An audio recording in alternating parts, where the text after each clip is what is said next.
චාරිකා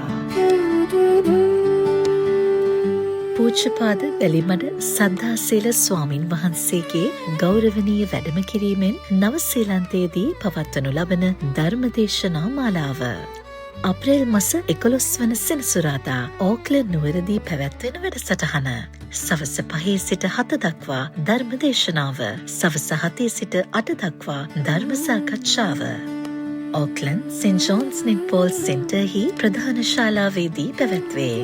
අප්‍රේල් මස 12 වන ඉරිදා ක්‍රයිස්ට් චර්ච්හිදී පැවැත්වෙන වැඩසටහන සවස 4:30 සිට 6:30 දක්වා ධර්මදේශනාව සවස 6:30 සිට 7:30 දක්වා ධර්ම සාකච්ඡාව ක්‍රයිස්ට් චර්ච් ෆෙන්ඩල්ටන් කමියුනිටි සෙන්ටර්හිදී පැවැත්වේ. මේ යුගයේ සුළු පිරිසයි ඈතර වෙන්නේ මේ සසරේ යන ගමනේ බුදු කෙනෙක් අපිට මොන ගහන ඉතාමත් කලාතුරකින් ඒක පුංචි කාලේ අපිට තියෙන්නේ ඒක ඉක්මනට නැති වෙනවා.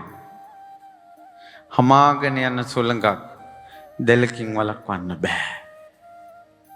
දුවේ පුතේ ඊතර වෙන්න ඔබ ගෞතම බුදුරජුන්ගේ උතුම් සම්බුදු බණ පද අසන රිසි පින්වත් ඔබ සැමට මෙත් සිතින් ආරාධනා. සියලු විමසීම් 0211 264 87 48 0211 171 10 98